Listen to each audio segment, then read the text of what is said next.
Hello hi ನಮಸ್ತೆ, ನಾನು ನಿಮ್ಮ ಪ್ರೀತಿ ಸಂತೋಷ್ ಕಾಡಿಂತರ್. ಅರ್ಥಶಾಸ್ತ್ರದ ಭಾಗ 6. ಭಾರತದಲ್ಲಿ ಪಾವತಿ ಸಿಲ್ಕಿಗೆ ಸಂಬಂಧಿಸಿದಂತೆ ಚಾಲ್ತಿ ಖಾತೆಯಲ್ಲಿ ರೂಪಾಯಿಯ ಪೂರ್ಣ ಪರಿವರ್ತನೆ ಮತ್ತು ಬಂಡವಾಳ ಖಾತೆಯಲ್ಲಿ ಭಾಗಶಃ ಪರಿವರ್ತನೆಯಾಗಿದೆ. ಸ್ಥಿರ ಬೆಲೆಯ ತಲಾದಾಯಕ್ಕಿಂತ ಚಾಲ್ತಿ ಬೆಲೆಯಲ್ಲಿನ ತಲಾದಾಯ ಬೆಳವಣಿಗೆ ದರ ಹೆಚ್ಚಳವಾಗಿದೆ. ಇದು ಬೆಲೆ ಮಟ್ಟದಲ್ಲಿನ ಹೆಚ್ಚಳವನ್ನು ಸೂಚಿಸುತ್ತದೆ. ಭಾರತದಲ್ಲಿ ಪಂಚವಾರ್ಷಿಕ ಯೋಜನೆಗಳಿಗೆ ಅನುಮೋದನೆ ನೀಡುತ್ತಿದ್ದ ಸಂಸ್ಥೆ ರಾಷ್ಟ್ರೀಯ ಅಭಿವೃದ್ಧಿ ಮಂಡಳಿ. ದ್ರವ್ಯತೆ ಬೆಲೆಯ ಅರ್ಥ ಒಂದು ದೇಶವು ಸಾಲದ ಮೇಲಿನ ಬಡ್ಡಿ ತೀರಿಸಲು ಮರುಸಾಲ ಮಾಡುವುದು. ಭಾರತದಲ್ಲಿ ರಾಷ್ಟ್ರೀಯ ತುರ್ತು ಪರಿಸ್ಥಿತಿ ಘೋಷಣೆ, ಹೊಸ ಚುನಾವಣೆಗಳು ಜರುಗಿದ್ದು ಜನತಾ ಸರ್ಕಾರ ಚುನಾಯಿತವಾದುದು 5ನೇ ಪಂಚವಾರ್ಷಿಕ ಯೋಜನೆಯ ಅವಧಿ. ಎನರ್ಜಿ ಸ್ಟ್ಯಾಟಿಸ್ಟಿಕ್ಸ್ ಅನ್ನೋದು ಭಾರತದಲ್ಲಿ ಪ್ರಕಟಪಡಿಸುವ ಸಂಸ್ಥೆ, ಕೇಂದ್ರೀಯ ಸಾಂಖ್ಯಿಕ ಸಂಸ್ಥೆ. 2005ರ ವಿಶೇಷ ಆರ್ಥಿಕ ವಲಯ ಕಾಯ್ದೆಯ ಮುಖ್ಯ ಉದ್ದೇಶ ಮೂಲಸೌಕರ್ಯಗಳ ಅಭಿವೃದ್ಧಿ, ವಿದೇಶಿ ಮೂಲಗಳಿಂದ ಬಂಡವಾಳ ಹೂಡಿಕೆಗೆ ಉತ್ತೇಜನ, ಒಳಗೊಳ್ಳುವಿಕೆ ಬೆಳವಣಿಗೆಗೆ ಸಂಬಂಧಿಸಿರುವುದು ಬಡತನ ನಿಯಂತ್ರಣ, ಉದ್ಯೋಗಾವಕಾಶಗಳ ವಿಸ್ತರಣೆ, ಲಿಂಗ ಸಮಾನತೆ ನಿಯಂತ್ರಣ. ಕೇಂದ್ರ ಹಣಕಾಸು ಆಯೋಗದ ವರದಿಯ ಶಿಫಾರಸುಗಳನ್ನು ಅಂತಿಮವಾಗಿ ನೀಡುವುದು ರಾಷ್ಟ್ರಪತಿಗಳಿಗೆ. ವಿತ್ತೀಯ ಉತ್ತೇಜನ ಕಾರ್ಯಕ್ರಮಗಳಲ್ಲಿ ತೆರಿಗೆ ದರ ಇಳಿಸುವುದು, ಸರ್ಕಾರದ ವೆಚ್ಚವನ್ನು ಹೆಚ್ಚಳ ಮಾಡುವುದು ಸೇರಿರುತ್ತದೆ. ಮೂಲಸೌಕರ್ಯಗಳ ಅಭಿವೃದ್ಧಿಗೆ ಹೆಚ್ಚು ಆದ್ಯತೆ ನೀಡಲು ಪ್ರಾರಂಭಿಸಿದ ಯೋಜನೆ 8ನೇ ಯೋಜನೆ. ರಾಜ್ಯ ಸರ್ಕಾರ ಮತ್ತು ಸ್ಥಳೀಯ ಸರ್ಕಾರಗಳ ನಡುವೆ ತೆರಿಗೆ ಸಂಪನ್ಮೂಲಗಳ ಹಂಚಿಕೆ ಬಗೆಗಿನ ನಿರ್ಧಾರ ಕೊಡುವವರು ರಾಜ್ಯ ಹಣಕಾಸು ಆಯೋಗ. ಭಾರತದಲ್ಲಿ ಅಧಿಕ ಆಹಾರ ಹಣದುಬ್ಬರ ಸೃಷ್ಟಿಯಾಗಲು ಕಾರಣ ಆದಾಯದ ಹೆಚ್ಚಳ, ಅನುಭೋಗದ ಸ್ವರೂಪದಲ್ಲಿ ಬದಲಾವಣೆ, ಆಹಾರ ಪೂರೈಕೆಯಲ್ಲಿನ ಸಂಕೀರ್ಣತೆಗಳು. ಚಾಲ್ತಿ ಖಾತೆಯಲ್ಲಿನ ಕೊರತೆಯನ್ನು ಕಡಿಮೆ ಮಾಡಲು ದೇಶೀಯ ಕರೆನ್ಸಿ ಅಪಮೌಲ್ಯೀಕರಣ. ವಿದೇಶಿ ನೇರ ಬಂಡವಾಳ ಹೂಡಿಕೆಯು ನಿರ್ದಿಷ್ಟ ವಲಯದ ಗುರಿ ಸಾಧನೆಗೆ ಸಂಬಂಧಿಸಿದೆ ಹಾಗೂ ವಿದೇಶಿ ಸಾಂಸ್ಥಿಕ ಹೂಡಿಕೆಯು ದೇಶದಲ್ಲಿ ಸಾರ್ವತ್ರಿಕವಾಗಿ ಬಂಡವಾಳ ಲಭ್ಯತೆಯನ್ನು ಹೆಚ್ಚಿಸುತ್ತದೆ. ಸೂಕ್ಷ್ಮ ಹಣಕಾಸು ಸೌಲಭ್ಯದಿಂದ ಸಾಲ, ಉಳಿತಾಯ, ವಿಮೆ ಮತ್ತು ಹಣಕಾಸು ನಿಧಿಗಳ ವರ್ಗಾವಣೆ ಸೌಲಭ್ಯ ಲಭ್ಯವಾಗುತ್ತದೆ. ಮಹಾತ್ಮ ಗಾಂಧಿ ರಾಷ್ಟ್ರೀಯ ಗ್ರಾಮೀಣ ಉದ್ಯೋಗ ಖಾತ್ರಿ ಯೋಜನೆಯು ಗ್ರಾಮೀಣ ಪ್ರದೇಶದ ಯಾವುದೇ ಕುಟುಂಬದ ವಯಸ್ಕ ಸದಸ್ಯರಿಗೆ ಅನ್ವಯವಾಗುತ್ತದೆ. ವೋಟ್ ಆನ್ ಅಕೌಂಟ್ ಎಂಬುದು ಸರ್ಕಾರದ ಬಜೆಟ್ನ ವೆಚ್ಚ ಭಾಗವನ್ನು ಮಾತ್ರ ತಿಳಿಸುತ್ತದೆ, ಆದರೆ ಮಧ್ಯಂತರ ಬಜೆಟ್ ಎಂಬುದು ಆದಾಯ ಮತ್ತು ವೆಚ್ಚದ ಎರಡು ಭಾಗಗಳನ್ನು ತಿಳಿಸುತ್ತದೆ. ಆರ್ಥಿಕ ಬೆಳವಣಿಗೆಯು ಯಾವಾಗಲೂ ಹಣದುಬ್ಬರದೊಂದಿಗೆ ನೇರ ಸಂಬಂಧ ಹೊಂದಿದೆ. RBIನಿಂದ ಬ್ಯಾಂಕ್ ದರ ಕಡಿಮೆ ಆದಾಗ ಮಾರುಕಟ್ಟೆಯಲ್ಲಿ ದ್ರವ್ಯತೆ ಪ್ರಮಾಣ ಹೆಚ್ಚಾಗುತ್ತದೆ. ಬಹು ಆಯಾಮಗಳ ಬಡತನ ಸೂಚ್ಯಂಕವು ಶಿಕ್ಷಣ, ಆರೋಗ್ಯ ಮತ್ತು ಜೀವನ ಮಟ್ಟವನ್ನು ಒಳಗೊಂಡ 3 ಆಯಾಮಗಳನ್ನು ಹೊಂದಿದೆ. ಜನಸಂಖ್ಯೆ ಪರಿವರ್ತನಾ ಸಿದ್ಧಾಂತದಲ್ಲಿ ಮೊದಲ ಹಂತ ಅಧಿಕ ಮರಣ ದರದೊಂದಿಗೆ ಅಧಿಕ ಜನನ ದರ, ಎರಡನೇ ಹಂತದಲ್ಲಿ ಅಧಿಕ ಜನನ ದರ ಕಡಿಮೆ ಮರಣ ದರ ಹಾಗೂ ಕೊನೆಯ ಹಂತದಲ್ಲಿ ಕಡಿಮೆ ಜನನ ದರ ಕಡಿಮೆ ಮರಣ ದರ ಇರುತ್ತವೆ. ಆರ್ಥಿಕತೆಯಲ್ಲಿ ಹಣದ ಪೂರೈಕೆ ಹೆಚ್ಚಾಗುತ್ತದೆ. ಇದಕ್ಕಾಗಿ ಕೇಂದ್ರ ಬ್ಯಾಂಕು ಸರ್ಕಾರಿ ಸಾಲ ಪತ್ರಗಳನ್ನು ಕೊಂಡುಕೊಳ್ಳುವುದು. ವಿದೇಶಿ ನೇರ ಬಂಡವಾಳ ಹೂಡಿಕೆಯು ಸಂಬಂಧಿಸಿರುವುದು ಭಾರತದಲ್ಲಿ ವಿದೇಶಿ ಕಂಪನಿಗಳ ಶಾಖೆಗಳ ಕೊಳ್ಳುವಿಕೆ, ಭಾರತೀಯ ಕಂಪನಿಗಳಲ್ಲಿ ವಿದೇಶಿ ಇಕ್ವಿಟಿ ಪ್ರಮಾಣ ಹೆಚ್ಚಿಸುವುದು ಹಾಗೂ ವಿದೇಶಿ ಕಂಪನಿಗಳಿಂದ ಹಣಕಾಸು ನೆರವು ನೀಡುವುದು.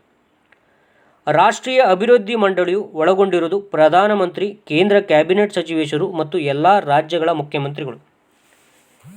ಜನಸಂಖ್ಯಾ ಲಾಭಾಂಶದ ಹೆಚ್ಚು ಲಾಭ ಪಡೆಯಲು ಕೌಶಲ್ಯ ಅಭಿವೃದ್ಧಿ ಅಗತ್ಯ. ಸಾಮಾನ್ಯ ಬೆಲೆ ಮಟ್ಟದಲ್ಲಿನ ಬದಲಾವಣೆಗೆ ಕಾರಣ ಹಣದ ಪೂರೈಕೆ ಹೆಚ್ಚಳ, ಪರಿಣಾಮಕಾರಿ ಬೇಡಿಕೆ ಹೆಚ್ಚಳ, ಉತ್ಪನ್ನದ ಸಮಗ್ರ ಮಟ್ಟದಲ್ಲಿ ಕುಸಿತ. ಹಣದ ಬೇಡಿಕೆ ಹೆಚ್ಚಳ, ಹಣದ ಪೂರೈಕೆ ಅಷ್ಟೇ ಇರುತ್ತದೆ, ಈಗ ಬಡ್ಡಿ ದರ ಕಡಿಮೆಯಾಗಿರುತ್ತದೆ. ಒಂದು ದೇಶದ ಆರ್ಥಿಕ ಬೆಳವಣಿಗೆ ಹೆಚ್ಚಾಗಲು ಆ ದೇಶದ ಬಂಡವಾಳ ಸಂಗ್ರಹ ಹೆಚ್ಚಾಗಬೇಕು.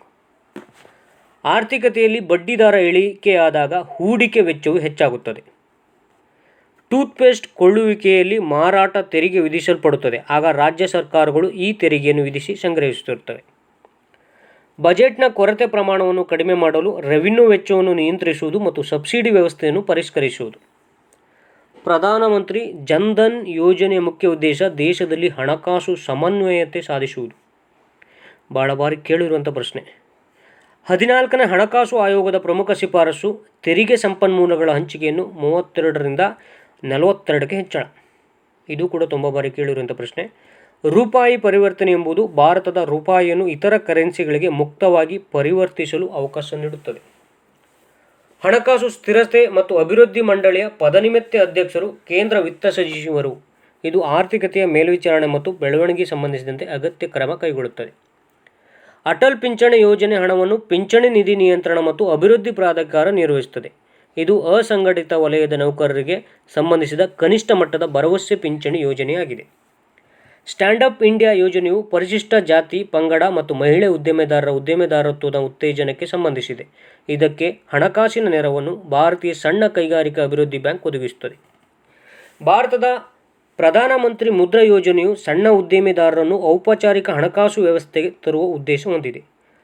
ಸರ್ಕಾರದ ಉದಯ್ ಯೋಜನೆಯು ವಿದ್ಯುತ್ ವಿತರಣಾ ಕಂಪನಿಗಳ ಹಣಕಾಸು ಸ್ವಾಯತ್ತತೆಗೆ ಸಂಬಂಧಿಸಿದೆ. ಇದು ಕೂಡ ಬಹಳ ಬಾರಿ ಕೇಳಿರುವಂಥ ಪ್ರಶ್ನೆ. ಉದಯ್ ಯೋಜನೆ ಏನಕ್ಕೆ ಸಂಬಂಧಿಸಿದೆ ಅಂತೇಳಿ ತುಂಬ ಬಾರಿ ಕೇಳಿದ್ದಾರೆ.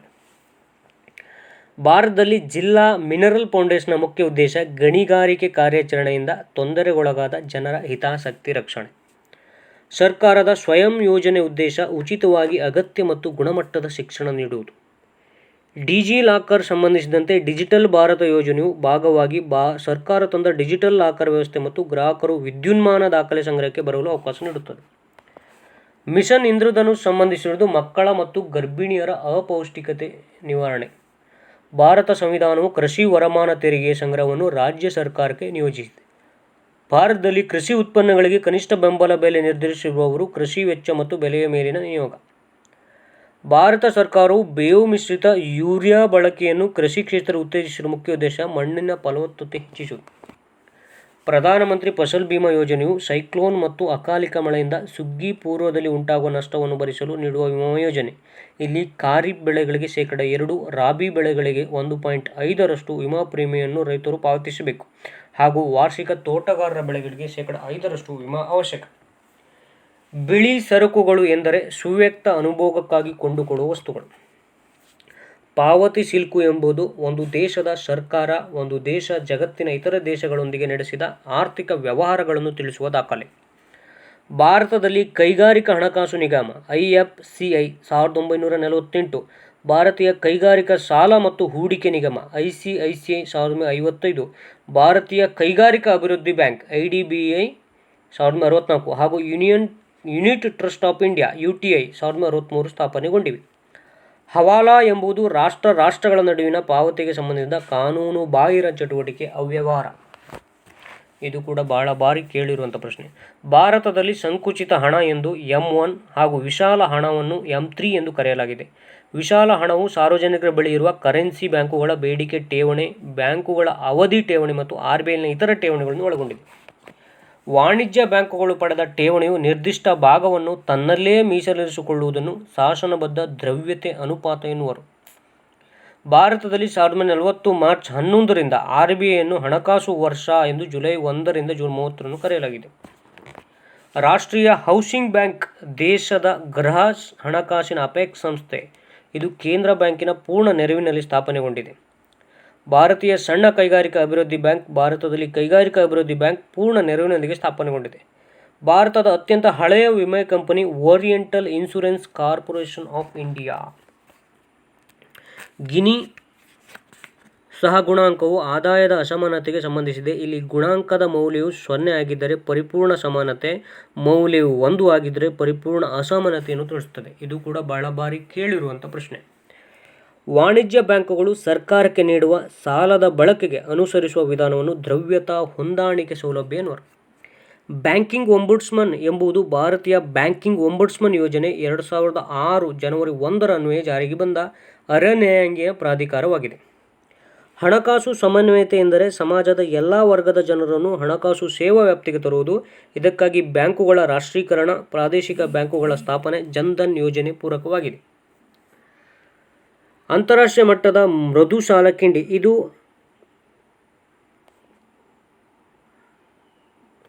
ಇದು ಎಂದು ಅಂತಾರಾಷ್ಟ್ರೀಯ ಅಭಿವೃದ್ಧಿ ಸಂಘವನ್ನು ಕರೆಯುತ್ತಾರೆ. ಇದು IBRDಯ ಅಂಗಸಂಸ್ಥೆಯಾಗಿದೆ. ಲಾಭ ಪಲ್ಲಟ ಮತ್ತು ಬ್ಯಾಂಕ್ ಬೇಸ್ ಎರೋಷನ್ ಎಂಬುದು ಅಂತಾರಾಷ್ಟ್ರೀಯ ಕಂಪನಿಗಳಿಂದ ಸುಂಕ ನಿರಾಕರಣೆಯನ್ನು ತಿಳಿಸುತ್ತದೆ. ಲೀಡ್ ಬ್ಯಾಂಕ್ ಯೋಜನೆಯು 1969ರಲ್ಲಿ ಜಾರಿಗೆ ಬಂದಿದ್ದು, ಆಯ್ದ ಜಿಲ್ಲೆಗಳ ಸರ್ವಾಂಗೀಣ ಬೆಳವಣಿಗೆಗೆ ಪೂರಕವಾಗಲು ಒಂದೊಂದು ವಾಣಿಜ್ಯ ಬ್ಯಾಂಕುಗಳಿಗೆ ಈ ಜಿಲ್ಲೆಯನ್ನು ದತ್ತು ನೀಡುವುದು. ಬ್ಯಾಂಕು ದರ ಹೆಚ್ಚಳ ಎಂಬುದು ಕೇಂದ್ರ ಬ್ಯಾಂಕಿನ ದುಬಾರಿ ಹಣಕಾಸು ನೀತಿಯ ಭಾಗವಾಗಿದೆ. ಗ್ರಾಮೀಣ ಕುಟುಂಬಗಳಿಗೆ ನೇರ ಸಾಲ ನೆರವು ನೀಡುವ ಬ್ಯಾಂಕುಗಳೆಂದರೆ ಗ್ರಾಮೀಣ ಬ್ಯಾಂಕುಗಳು, ನಬಾರ್ಡ್, ಭೂ ಅಭಿವೃದ್ಧಿ ಬ್ಯಾಂಕುಗಳು. ಬ್ಯಾಂಕ್ ಶಾಖಾರಹಿತ ಪ್ರದೇಶಗಳಲ್ಲಿ ಬ್ಯಾಂಕ್ ಶಾಖೆ ಅಥವಾ ವ್ಯವಹಾರ ಸಮನ್ವಯಾಧಿಕಾರಿ ಮೂಲಕ ಗ್ರಾಮೀಣ ಪ್ರದೇಶಗಳಲ್ಲಿ ಸಾಮಾಜಿಕ ಭದ್ರತಾ ಯೋಜನೆಗಳ ಅನುಷ್ಠಾನ ಹಾಗೂ ಗ್ರಾಮೀಣ ಪ್ರದೇಶಗಳನ್ನು ಬ್ಯಾಂಕಿಂಗ್ ಹವ್ಯಾಸವನ್ನು ಉತ್ತೇಜಿಸುವ ಉದ್ದೇಶ ಹೊಂದಿದೆ. ಬ್ಯಾಸೆಲ್ ಎಂಬುದು ಭಾರತದ ಬ್ಯಾಂಕಿಂಗ್ ವಲಯದ ಸಾಮರ್ಥ್ಯ ಸುಧಾರಣೆ, ಹಣಕಾಸು ಮತ್ತು ಆರ್ಥಿಕ ಅಭಿವೃದ್ಧಿ ಹಾಗೂ ಗಂಡಾಂತರ ನಿರ್ವಹಣೆಗೆ ಸಂಬಂಧಿಸಿದೆ. RBI ಶಾಸನಬದ್ಧ ದ್ರವ್ಯತೆ ಅನುಪಾತವನ್ನು 50 ಅಂಶಗಳನ್ನು ಇಳಿಕೆ ಮಾಡಿದಾಗ ಶೆಡ್ಯೂಲ್ಡ್ ವಾಣಿಜ್ಯ ಬ್ಯಾಂಕುಗಳು ಸಾಲ ಕಡಿಮೆ ಆಗುತ್ತದೆ. ಭಾರತದಲ್ಲಿ ಪೇಮೆಂಟ್ ಬ್ಯಾಂಕುಗಳು ಮೊಬೈಲ್ ದೂರಸಂಪರ್ಕ ಮತ್ತು ಸೂಪರ್ ಮಾರ್ಕೆಟ್ ಸಂಪರ್ಕಗಳನ್ನು ಒಳಗೊಂಡಿದೆ. ಈ ಬ್ಯಾಂಕುಗಳು ಗ್ರಾಹಕರಿಗೆ ಕ್ರೆಡಿಟ್ ಅಥವಾ ಡೆಬಿಟ್ ಕಾರ್ಡನ್ನು ನೀಡಲಿವೆ.